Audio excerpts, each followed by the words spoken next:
Let's discuss whether there is any link between violence on the screen and real violence with Ben Shapiro, editor-in-chief of the Daily Wire, and retired Army Lieutenant Colonel David Grossman, who's authored books on the psychology of violence. Ben Shapiro, I know you're skeptical about a link from video games. Yeah. Millions and millions of people play these video games. I mean, girls aren't as into these video games, I'm sorry, as boys are, but I think if my sons had access to them, I'm sure they'd play them all the time, because something about the boy's brain and these games.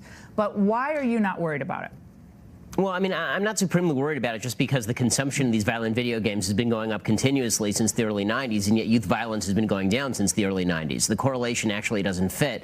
As far as individual instances, I mean, you can find patterns in very sporadic instances among virtually all data sets, but there's some pretty mixed data about this. It's true that the American Psychological Association recommends that parents not allow their kids to play these games. I wouldn't let my kids play these games because I think they're immoral, frankly, but that should really be up to parents. I'm not sure the government should be in the business of stepping in. In 2011, Justice Scalia, in a majority decision 5-4, found that it was actually unconstitutional for the state of California to regulate the capacity of parents to be able to get these video games for their kids, or even for kids to get them themselves without parental permission. You saw that as a content violation under the First Amendment. Let's talk more about this. The assassinations that take place in the games. You know, my book, Laura, Assassination Generation, we outlined the dissenting opinions in that case. There's much more to this situation that we need to understand. You know, Clarence Thomas and Stephen Breyer, the most liberal, most conservative justice, dissented. Stephen Breyer said they use these to train military. I'm not a medical expert, but I know who is, and it's not the people the video game industry put out. You need to know more about that case. The data is so overwhelming. And when I was a kid, nobody buckled their seatbelt. We're all just fine. Not everybody with their seatbelt unbuckled died, but all the ones that died had their seatbelt. So you're saying kids who have predispositions to this, maybe they have a trigger inside of them. They steep themselves in this violence. To it. A great book, Inside the Mind of a Teen Killer. The new factor in every single case. The new factor. The fact that violent crime is down is not true. Are they using these in Army Ranger training? Do they do video simulation now? But we do it with law enforcement and military training. We use simulators. You don't see it in Ranger School, but you see it as an integral part of our training.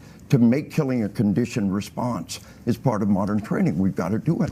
Healthy people have to be trained to kill, and the video games do the same thing to the kids. And Ben, but what I always think about this is, you know, science or not, for young children to continually see images of heads exploding, chests opening up, you talked about the immorality of all of this.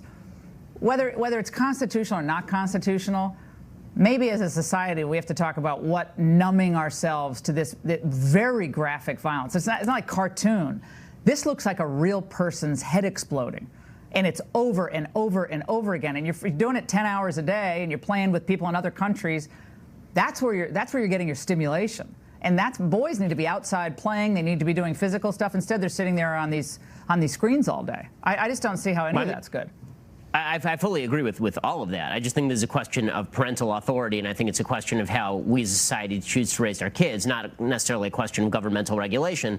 And the problem I have with the president getting involved is whether this is going to be a cultural issue or is this a regulatory issue? Is this an issue where the president tries to promulgate some sort of legislative response, or where we're supposed to think that the government is going to step in and fix all of this? Because, again, I'm not sure that the statistics match up in terms of just public policy, but I think we're all in agreement that we'd all prefer that kids play less of this, and we have a pretty robust rating system on video games as well. I hope it gets more robust, and I hope more parents take responsibility for the crap their kids are putting in their system. You know, the Adam Lanza, who had such an empty look in his face, he obviously had severe mental problems as well. We have laws protecting our kids from guns and tobacco and alcohol and pornography, sex, automobiles, firearms, and all those other areas. They wouldn't buckle their baby in their car seat if it wasn't the law. It's not to get done until we take action. Most major nations on the planet regulate children's access to these games. We're about the only major nation that doesn't do that. Well, I'm glad I don't like these games. So it's great to have both of you on.